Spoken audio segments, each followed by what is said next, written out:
6 नवंबर 1976 को बाबा जी ने पहले ही इस कोरोना नाम का उच्चारण किया था। करो ना, तुम क्या क्या न करो, अगर ये नहीं बंद करोगे तो कोरोना आ जाएगा। देखना अभी जो महामारी आगे आने वाली है जानलेवा, कैसे लोग भाग करके यहाँ तो जगह नहीं रहेगी, क्योंकि और कहीं उपचार है नहीं। सब थक गए, अस्पताल सब थक गए, डॉक्टर सब थक गए, उनकी बुद्धि विवेक ज्ञान सब खत्म हो गया।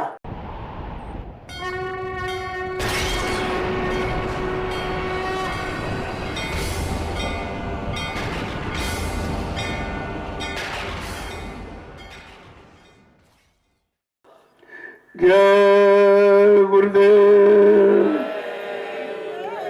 जय गुरुदेव, जय गुरुदेव, जय गुरुदेव। नाम किसका? प्रभु का। जय गुरुदेव। नाम किसका? प्रभु का। प्रभु का प्यारा नाम। जय गुरुदेव। तेरा खड़े हो जाइए तो इतनी स्फूर्ति होनी चाहिए। ये कवायद नहीं है, ये कवायद नहीं है, ये तो कोई चीज पाने की तैयारी कराई जाए कि जल्दी से खड़े हो जाओ, जल्दी से चल पड़ो अपने काम की तरफ।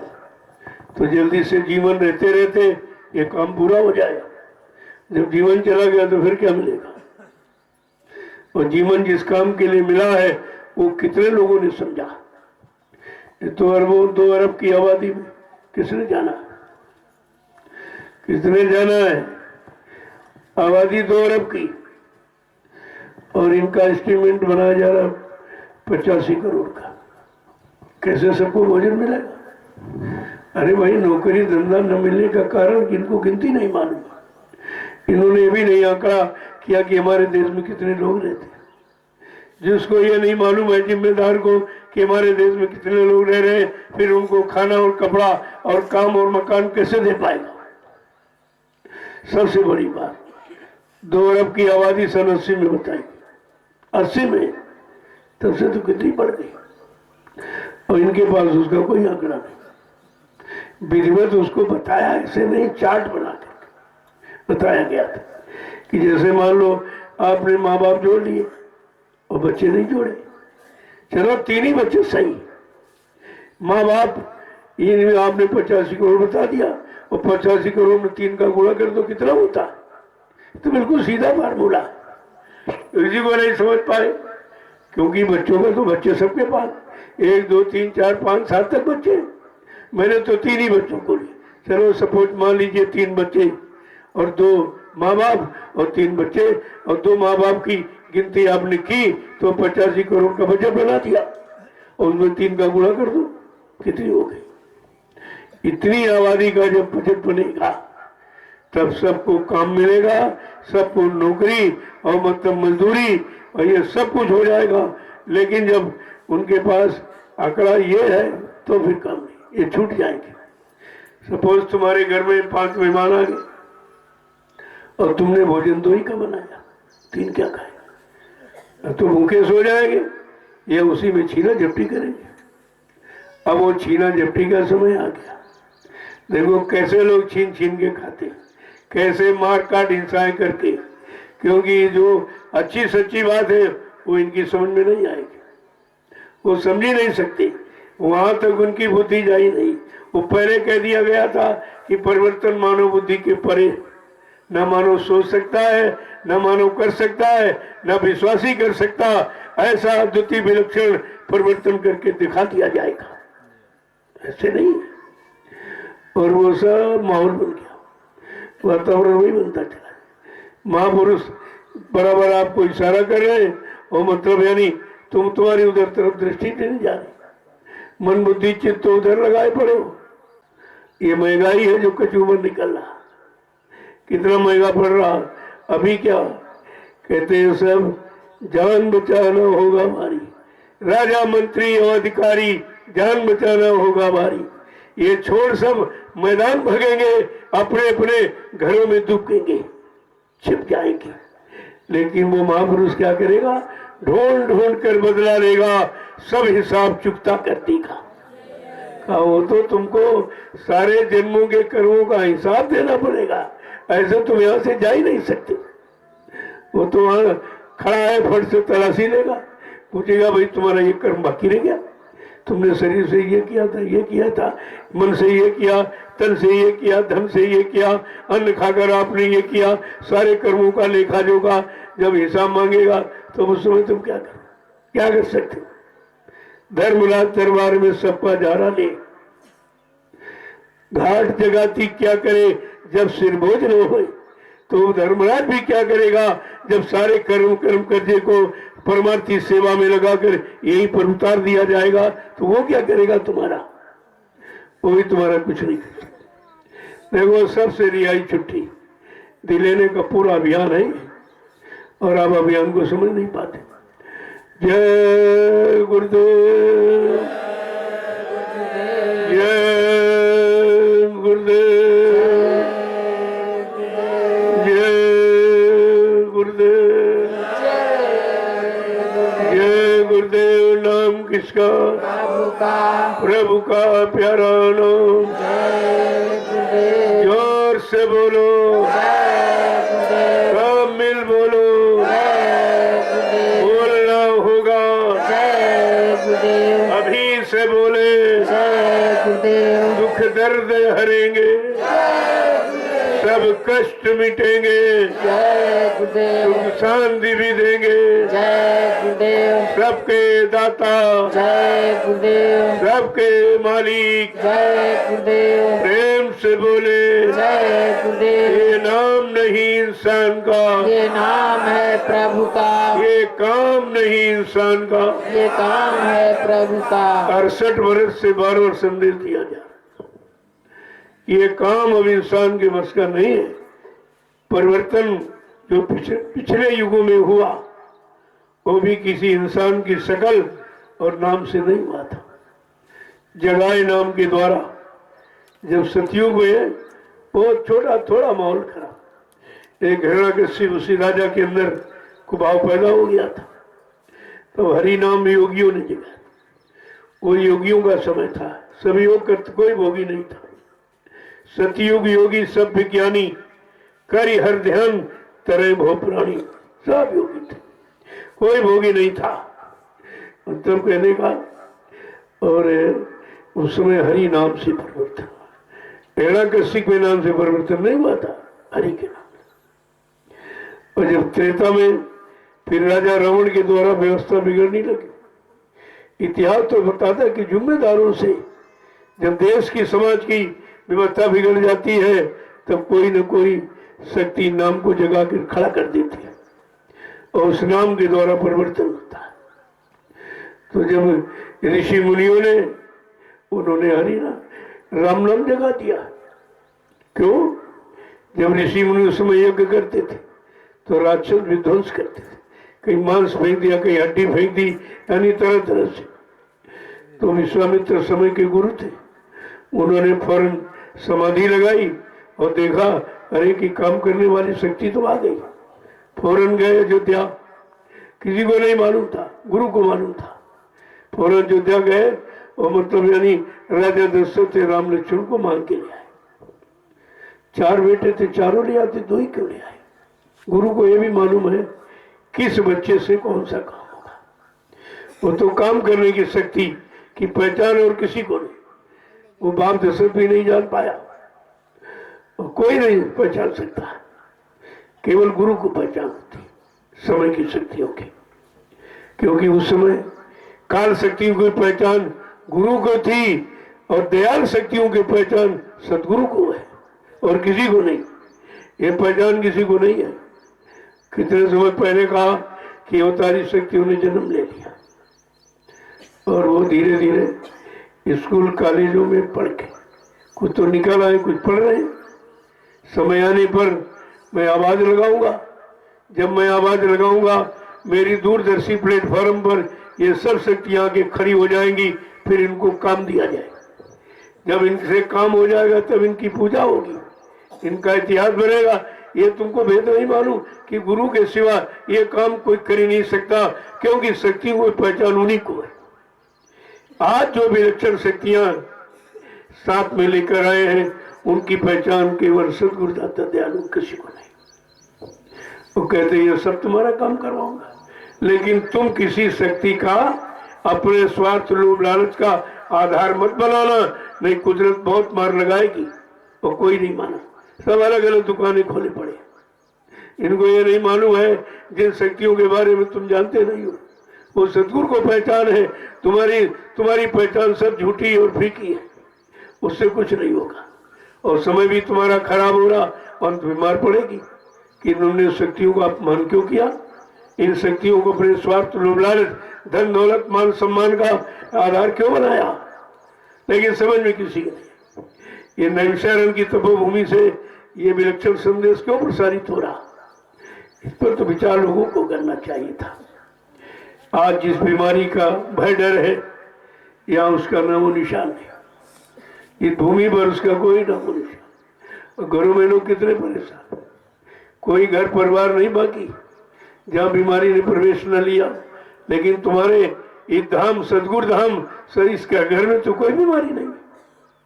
इसीलिए कहा अरे भाई, इस सदगुरु धाम की आवश्यकता भविष्य में सबको पड़ेगी, क्योंकि यहाँ पर कोई किसी तरह का झगड़ा झंझट नहीं, कोई भी बीमारी, कोई परेशानी, कोई तकलीफ ना, कुछ नहीं। अब वो तुम्हारी बहुत बड़ी बीमारी जिसमें तुम्हारी जान जा सकती है, तो थोड़ा सर्दी जुकाम बुखार आ गया और तुम्हारा कट गया, उसमें वो कट गया। सूली का कांटा होनी थी, फांसी लगनी थी, लेकिन कांटा लग गया। वो कांटे का दर्द महीने 2 महीने रहा, खत्म हो गया। तो वहां सूली का कांटा कराया जा रहा है। तो थोड़ा बहुत तो काल का भी मतलब यानी वो रहेगा विधान, भाई उसको खारिज कैसे कर दिया जाए, उसे खारिज नहीं किया जाए। तो जो लोग मर रहे हैं तो कहते थे कि जब आग लगेगी तो लोग तो जलेंगे, लेकिन आंच तुमको भी लगेगी, क्योंकि तुम भी उन्हीं के बीच में रह रहे, इसलिए आपको यहाँ अलग किया गया। थोड़ा सा अलग हो जाइए आप, देखना अभी जो महामारी आगे आने वाली है जानलेवा, कैसे लोग भाग करके यहाँ तो जगह नहीं रहेगी, क्योंकि और कहीं उपचार है नहीं। सब थक गए, अस्पताल सब थक गए, डॉक्टर सब थक गए, उनकी बुद्धि विवेक ज्ञान सब खत्म हो गया, कोई असर प्रभाव नहीं हो रहा, और दिनों दिन बीमारी बढ़ती चली जा रही। क्यों? उसका आधार दवा, अस्पताल डॉक्टर नहीं है, उसका आधार है नाम औषधि, नाम जड़ी बूटी, नाम रसायन, ये उसका उपचार है। और नाम रसायन किसी समझ में आ नहीं रहा। भी जब कुदरत उधर मार लगाएगी, वहां कोई सुनने वाला है ही नहीं। और जो सुनने वाला आधार तुमने बनाया था कि डॉक्टर सुनेगा अस्पताल, वहां भी सब कहते कुछ नहीं। कोई कह रहा ऑक्सीजन खत्म, कोई कह दवाई है ही नहीं, दवा बनी ही नहीं, यानी मतलब वैक्सीन का ये कुछ काम नहीं कर रही। अरे ये तुम्हारे जो कर्मों की बीमारी है उसका उपचार ये नहीं है। कर्मों की बीमारी तो किसी को समझ में आती नहीं है, न कर्मों की बीमारी पर किसी को ध्यान है। अरे बीमारी गंदे खान पान, गंदे कर्मों से आती है, वो है इन कर्मों का बदला, उसी को आप बीमारी कह लेते। बाकी ये किसी के बस की बात है। बीमारी कोई नहीं खत्म करेगी, क्योंकि बीमारी एक गंदे खान पान, गंदे कर्म की, वो तो बंद नहीं कराई जा रही। जो बीमारी का स्रोत है, जहाँ से बीमारी पैदा हो रही और निरंतर बढ़ रही, वो स्रोत तो कोई बंद करना नहीं चाहता, उस पर तो पूरी छूट।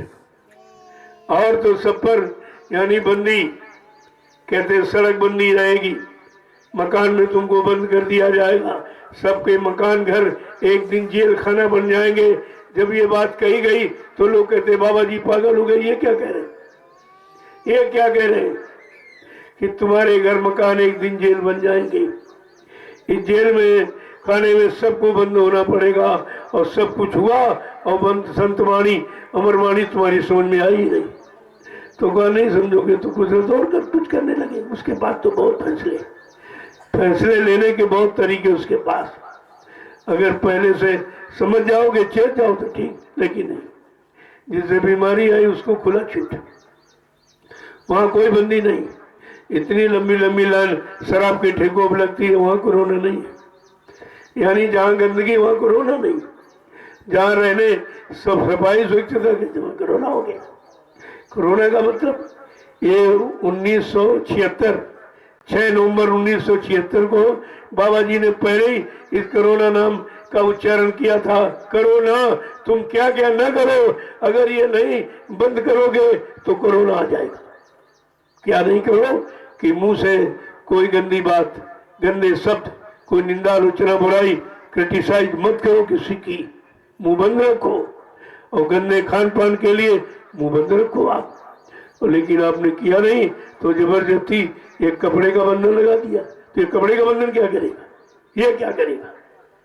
अरे वो तो जो अंदर में बंधन होना चाहिए गंदे खान पान और गंदे सत्कर्मों का, वो तो खुला छूट उस पर, वहां कोई बंदी नहीं। ऐसी बुद्धि खराब हुई है, यही बुद्धि रावण की खराब हो गई। यद्यप उतने ये विद्वान धनवान बलवान नहीं है, उसके लिए तो शास्त्रों में भी लिखा उत्तम कुल पुलस्त करनाती शिव विरंच पूजे वो महती। ब्रह्मा विष्णु महादेव की अखंड तपस्या आराधना करके उसने इनको बस में कर लिया था।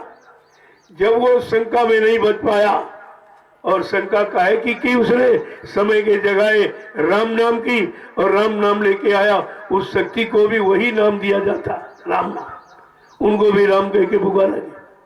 न राम को समझा, न राम नाम की महिमा समझी, उसी में शंका की, तो शंका में सोने की लंका खो बैठा, चली गई। तुमने सतगुरु दाता दयालु में शंका, उनके जगह जो जीवात्मा को सब तरफ से लाभ दिलाने वाला नाम, शरीर को लाभ दिलाने वाला नाम, समाज परिवार देश दुनिया को लाभ दिलाने वाला जय गुरुदेव नाम आपको दिया गया, क्या उसकी महिमा कितने लोगों ने समझी? कोई नहीं सोच पा रहा। तो विनाश के तो लक्षण है। और ये से कोई कर्म गति टाले ना टली, ये कोई टाल नहीं सकता इसको। यद्यप महात्मा सूरदास ने कितने पहले, वो तो कृष्ण के जमाने में थे, वो तो हमेशा ही रहते, वैसे वो हमेशा रहते, वो कभी जाते नहीं, कभी गुप्त कभी प्रकट, ये दो स्थितियां हैं उनकी रहने। कभी गुप्त हो जाएंगे तो आप समझ नहीं पाओगे, लेकिन गुप्त रूप में भी वो जीवात्मा की सम्मान करते हैं।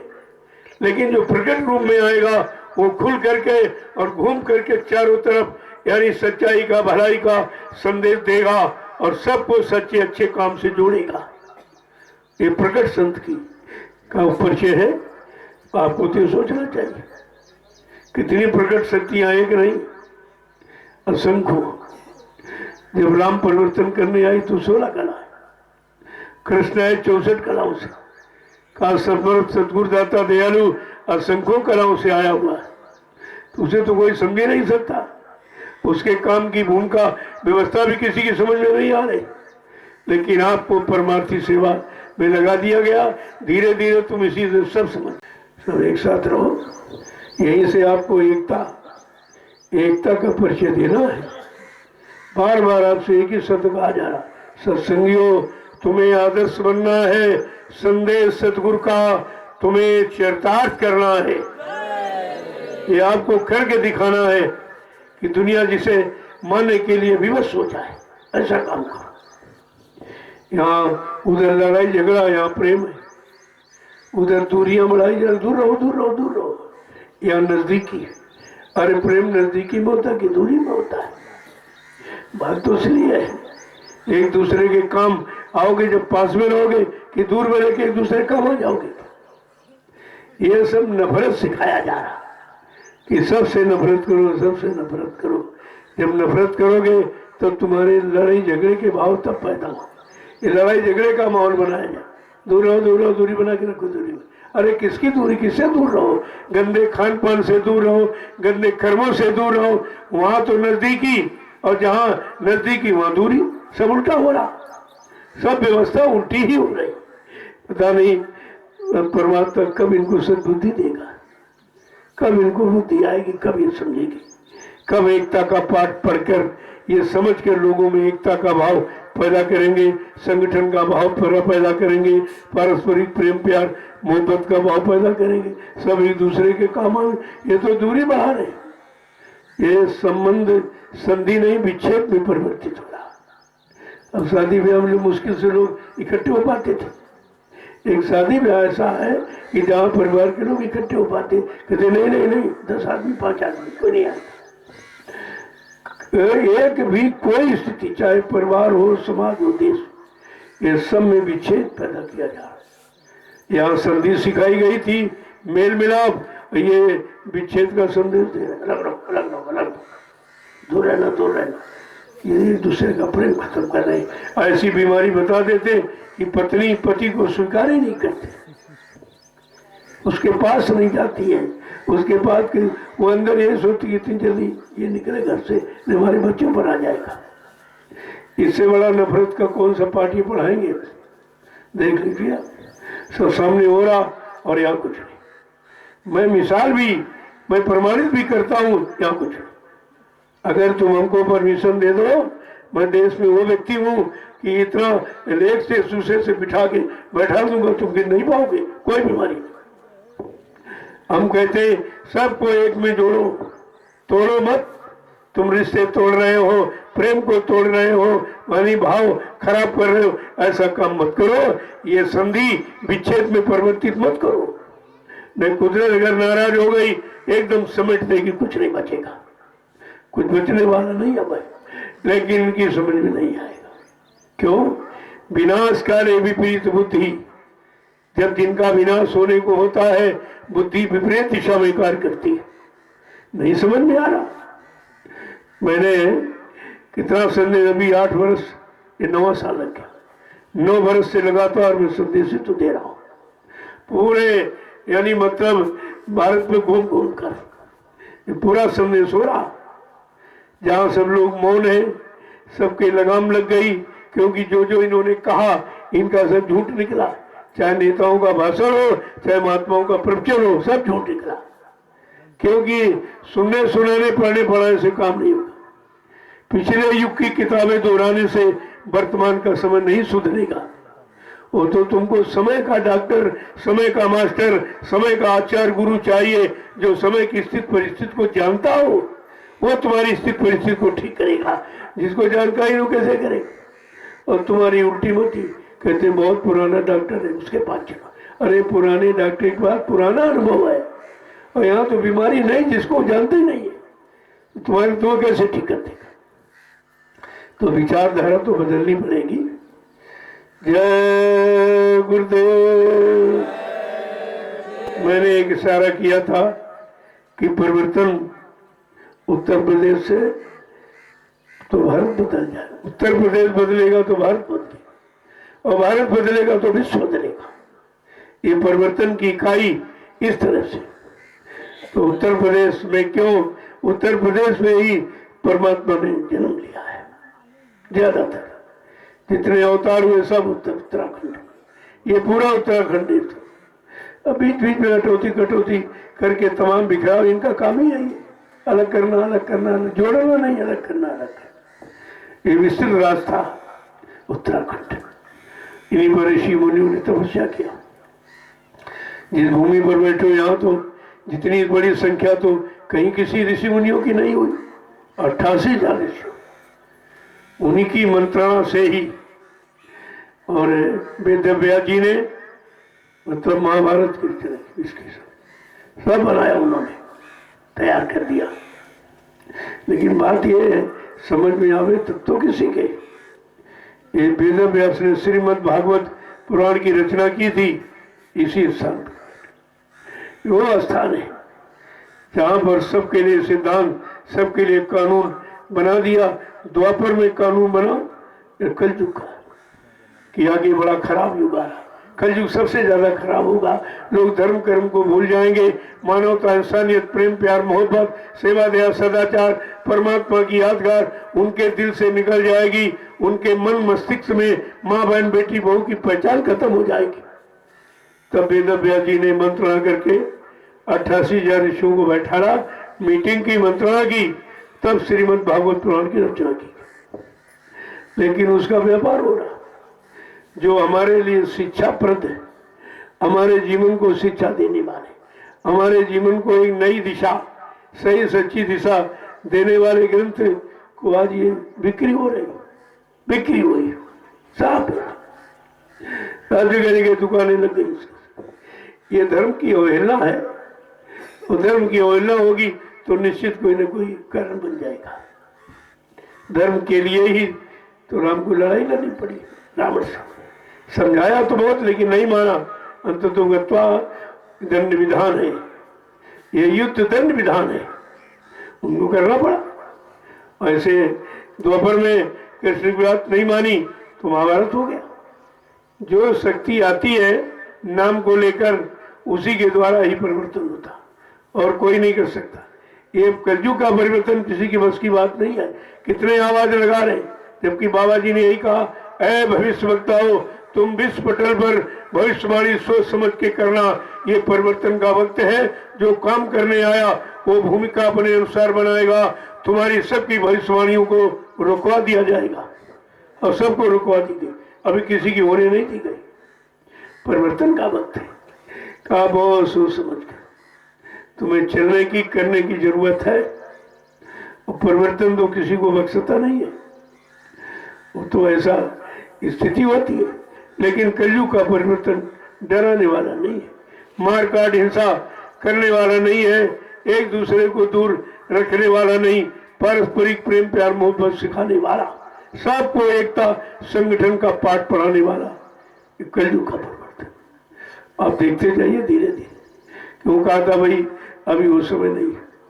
अभी समय परिवर्तन करने का नहीं है, परिवर्तन की जानकारी देने का, ताकि समय के पहले अगर घटनाओं की जानकारी दे दी जाए तो आप सुधर सकते हो, घटना से बच सकते हो। अगर तो सुनाया बताया गया, लेकिन किसी ने माने नहीं, तो घटना घटित हो गई।